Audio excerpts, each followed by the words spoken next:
Hello दोस्तों, स्वागत है आपका अपने यूट्यूब चैनल कोयल मैट्रिक्स पर। चैनल पर पहली बार आए हैं, सब्सक्राइब कर लीजिएगा, साथ ही बेल आइकन को प्रेस जरूर करिएगा जिससे नोटिफिकेशन आपके पास समय से पहुंच जाए। तो आज की जो वीडियो है फिर से आपके सामने 10 क्वेश्चंस रहने वाले हैं। अभी तक मैंने आपको 10 क्वेश्चंस करके काफी सारे क्वेश्चंस करा दिए हैं। प्लेलिस्ट को आप चेक कर लीजिएगा एंड जो भी क्वेश्चंस हैं आपको ज्यादातर क्वेश्चंस रिजल्ट बेस्ड क्वेश्चंस आपको मिलने वाले हैं, क्योंकि आपको ही पता है DSSS भी आपसे रिजल्ट बेस्ड क्वेश्चन पूछता है। तो इसी के अकॉर्डिंग मैंने आपके सामने ये क्वेश्चन रखे हैं एंड इनके आंसर आप बताइएगा जरूर। जो फर्स्ट क्वेश्चन पूछूंगी इसका कमेंट करके आंसर बताना है एंड लास्ट में अपना जो स्कोर है वो भी मतलब जो आंसर है वो आप चेक कर लीजिएगा कि जो फर्स्ट क्वेश्चन था उसका सही आंसर क्या है। एंड लास्ट में ये भी बताइएगा कि टोटल 10 में से आपके कितने क्वेश्चन सही हुए हैं। आइए चलिए फिर स्टार्ट करते हैं। वीडियो को अंत तक जरूर देखिएगा, अच्छी लगती है तो प्लीज ज्यादा से ज्यादा लाइक कमेंट शेयर भी कर दीजिएगा। तो क्वेश्चन नंबर 1 आपके सामने है। क्वेश्चन नंबर 1 है विच इज मैक्लेरिन सीरीज। आपको बतानी है इसमें से मैक्लेरिन सीरीज कौन सी है। ऑप्शंस 4 आपके सामने हैं, ध्यान से देखिएगा। थोड़ा सा डिफरेंस आपको बस यहाँ पर देखने के लिए मिलने वाला है। तो आंसर इसका देखिए और बताइएगा एंड वीडियो के लास्ट में चेक भी कर लीजिएगा कि इसका सही आंसर क्या है। चलिए क्वेश्चन नंबर 2 देख लेते हैं। क्वेश्चन नंबर 2 है आपके सामने, let F is a curve then what is the area of F. आपसे बोला गया है जो एफ है क्या है, यहाँ पर एक कर्व है, then what is the area of F का जो एरिया है वो क्या होगा। जब एफ क्या है, एक कर्व है, तो उसका एरिया हम सिंपली इंटीग्रल में dx dy इस तरीके से लिख देंगे। तो dx और dy इंटीग्रल में लिखेंगे, ये इसका क्या हो जाएगा एरिया। तो इसका जो ऑप्शन नंबर ए है dx dy इंटीग्रल में लिखा हुआ है, ये इसका करेक्ट आंसर हो जाएगा। चलिए सेकंड क्वेश्चन भी आपका हो चुका है। नेक्स्ट अगले क्वेश्चन की तरफ बढ़ते हैं। अगर नेक्स्ट क्वेश्चन देखें तो ये आपका विच ऑप्शन इज करेक्ट। आपको बताना है इसमें से कौन सा ऑप्शन करेक्ट है। तो 4 ऑप्शन है। फर्स्ट कहता है F is interval on AB if for every e less than 0 there exists a partition P such that U PF minus L PF is equals to 0। या फिर सेकंड है F is integrable on AB if for every e less than 0 जहां आपसे बोला गया है जो 0 है there exists a partitions P such that U PF and L PF greater than E। या फिर ऑप्शन सी है F is integrable on AB if for every E greater than 0 मतलब E greater than 0 का ये बात सही है। तो इसका जो ऑप्शन नंबर सी है डी है, इनमें से एक सही होने वाला है। तो इस हिसाब से जो ऑप्शन नंबर डी है ये आपका बिल्कुल करेक्ट आंसर हो जाएगा। चलिए ये भी आपका हो चुका है। इसका जो ऑप्शन नंबर डी है ये आपका बिल्कुल सही आंसर हो जाएगा। चलिए आगे बढ़ते हैं और नेक्स्ट क्वेश्चन देख लेते हैं। अगला क्वेश्चन है आपके सामने, R is a radius of convergence of any power series then what is the interval of convergence। आपसे कहा गया है कि जो R है यहाँ पर क्या है, वो रेडियस है, कन्वर्जेंस की क्या है रेडियस है, of any power series then what is the interval of convergence. Convergence का इंटरवल क्या है। तो ऑप्शन है -r,1 या फिर -r,0 या फिर -r या फिर 0,r। तो इसका सही आंसर आपका हो जाएगा ऑप्शन नंबर सी -r,r। ये इसका करेक्ट आंसर है। तो ऑप्शन नंबर सी बिल्कुल सही आंसर हो जाएगा। चलिए आगे देख लेते हैं। नेक्स्ट क्वेश्चन देखें तो ये है व्हाट आर प्रॉपर इंटीग्रल। आपको बताना है इसमें से जो इम्प्रॉपर इंटीग्रल है वो कौन सा है। ऑप्शंस आपके सामने हैं, एक बार मैं आपको ऑप्शंस बता देती हूँ। ऑप्शन है it is a definite integral with one limit और बोथ लिमिट्स एज इंफिनिटी। या फिर ऑप्शन डी है एन इंडेफिनिट इंटीग्रल। या ऑप्शन सी है it is definite integral with a constant age limit. या फिर डी ऑप्शन दे रखा है it is integral with variable limits. तो इसका जो सही आंसर ही हो जाएगा आपका option number A it a definite integral with one limit और बोथ लिमिट्स एट इंफिनिटी। इसका सही आंसर हो जाएगा। चलिए ये क्वेश्चन आपका हो चुका है।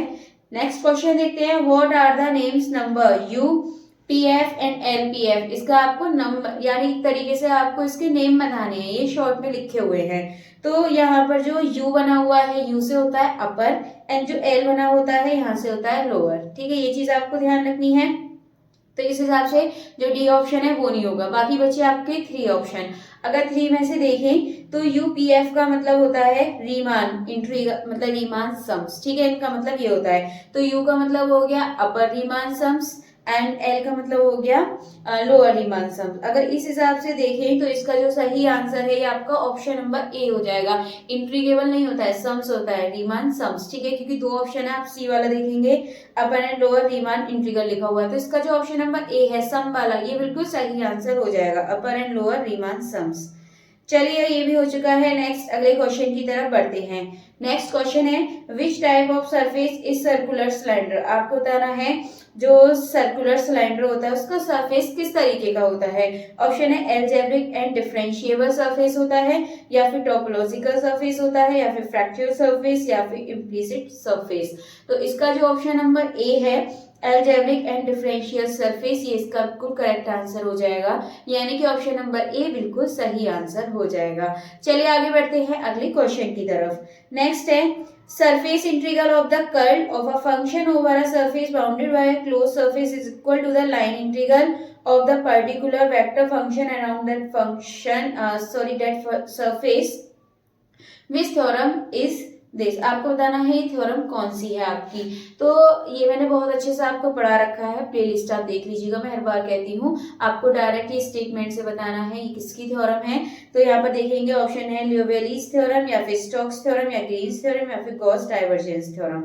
गॉस को खाली डाइवर्जेंस थ्योरम भी बोलते हैं, तो ये चीज आपको याद रखना है। तो इस फिलहाल इसका जो ऑप्शन नंबर बी है स्टोक्स थ्योरम, ये इसका करेक्ट आंसर हो जाएगा। ये जो आपको दे रखा है surface integral of a curl a function over a surface boundary, ठीक है, इस तरीके से आपको यहाँ दे रखा है। तो यह जो आपका ऑप्शन है ये स्टोक्स थ्योरम, यानी कि option number B Stokes theorem इसका करेक्ट आंसर हो जाएगा। चलिए ये क्वेश्चन हो चुका है, आगे बढ़ते हैं। एंड नेक्स्ट क्वेश्चन है आपके सामने what is the sufficient condition for a function to be continuous at A B. A B पर कंटिन्यूअस होने के लिए, किसी फंक्शन के ए बी पर कंटिन्यूअस होने के लिए क्या कंडीशंस होनी चाहिए, सफिशिएंट कंडीशन बतानी है। तो ऑप्शन नंबर ए है one of the partial derivative exist and it bounded in NBD, यानी कि एनबीडी का मतलब neighbourhood of A B and other exist at A B, या फिर ऑप्शन बी है all partial derivative exist at A B, या फिर C है one of the partial derivative exist and other exist at A B, या फिर one of the partial derivative exist it is bounded in NBD of A B. अगर आप यहाँ देखिए तो जो ऑप्शन नंबर ए है इसमें दिया गया है one of the partial derivative exist, यानी कि जो पार्शियल डेरिवेटिव होते हैं वो यहाँ एग्जिस्ट करते हैं and it's bounded in NBD of A B and other exist at A B, इसका बिल्कुल सही आंसर है। इसका मतलब जो ऑप्शन नंबर ए है ये इसका एकदम करेक्ट आंसर हो जाएगा। चलिए लास्ट क्वेश्चन देख लेते हैं, लास्ट क्वेश्चन भी है एंड इसके बाद फिर मैं आपको फर्स्ट वाले क्वेश्चन का आंसर भी बता दूंगी। फिलहाल इसका देखिए what is the Taylor expansion of e की पावर एक्स। ई की पावर एक्स का टेलर की फॉर्म में इसका एक्सपेंशन बताना है। तो ऑप्शन नंबर वन देखेंगे one plus x square upon 2 factorial. तो आपको याद रखना है सिंपली ये आपका इस तरीके से होता है one plus x square upon 2 factorial plus x Q upon 3 factorial plus इस तरीके से चलता है। ये किसका है ई की पावर एक्स का, ये आपको याद रखना है, ठीक है। ये एक्सपेंशन आपसे डायरेक्टली भी पूछ लिया जाता है, इसीलिए की power x is equal to one plus x square upon 2 factorial plus x की power 3 upon 3 factorial plus ten, इसी तरीके से आगे चलता रहता है, तो आपको ध्यान रखना है, ठीक है। चलिए आगे बढ़ते हैं। नेक्स्ट क्वेश्चन है नेक्स्ट क्वेश्चन का मतलब जो मैंने फर्स्ट वाला क्वेश्चन था, फिलहाल इसका आंसर देख लीजिए एक बार। इसका जो ऑप्शन नंबर ए है one plus x square upon 2 factorial plus x Q upon 3 factorial plus ten, इस तरीके से जो दे रखा है, तो इसका जो ऑप्शन नंबर ए है ये आपका बिल्कुल सही आंसर हो जाएगा। चलिए फिलहाल क्वेश्चन नंबर वन का आंसर देख लेते हैं, जो क्वेश्चन नंबर वन था। अगर आप क्वेश्चन नंबर वन को देखेंगे तो क्वेश्चन नंबर वन में था मैक्लेरिन सीरीज आपको बतानी थी। तो आपको ध्यान रखना है ये होता है आपका F0, ठीक है, प्लस यहाँ पर इसमें बस सिंपली F टेस्ट 0 होता है आपका। इस तरीके से पहले आपको ये याद रखना है मैक्लेरिन सीरीज के लिए, ठीक है। अब आपको सिंपली क्या करना है, फर्स्ट वाले के साथ कुछ नहीं लगाना है, इसमें होता है आपका S, इसमें होता है आपका यहाँ पर प्लस, थोड़ा आगे बनाते हैं, ये एक्स स्क्वायर अपॉन 2 फैक्टोरियल, ठीक है। इस तरीके से ये सीरीज आपकी आगे चलती रहती है, फिर यहाँ पर आ जाएगा आपका यहाँ पर ही इस तरीके से सीरीज चलती रहेगी। तो इस हिसाब से अगर आप देखेंगे, और एक चीज आपको याद रखनी, इसमें एक ही होता है, मतलब बार बार डिफरेंशियल नहीं करते, ठीक है। इसके एक बार ये फंक्शन लेके इसका फिर डेरिवेटिव के साथ एक्स स्क्वायर अपॉन 2 फैक्टोरियल ऐसे ही बार बार चलता रहता है। तो इसका जो ऑप्शन नंबर सी है ये बिल्कुल सही आंसर हो जाएगा। फर्स्ट वाले क्वेश्चन का ऑप्शन नंबर सी सही आंसर हो जाएगा। चलिए, आज के जो 10 क्वेश्चंस हैं ये आपके हो चुके हैं। बाकी आपको लास्ट में बताना है कि आपके टोटल 10 में से कितने क्वेश्चन सही हुए, कितने क्वेश्चन आपको आते थे। और अगर आपको सीरीज अच्छी लग रही है तो प्लीज ज्यादा से ज्यादा इसको लाइक कमेंट शेयर करते रहिएगा, जिससे मैं आपके लिए डेली इसी तरीके के क्वेश्चंस आपके लिए लेकर आती रहूं। चलिए फिलहाल चलते हैं, मिलेंगे हमारे नेक्स्ट वीडियो में आगे के न्यू क्वेश्चंस के साथ।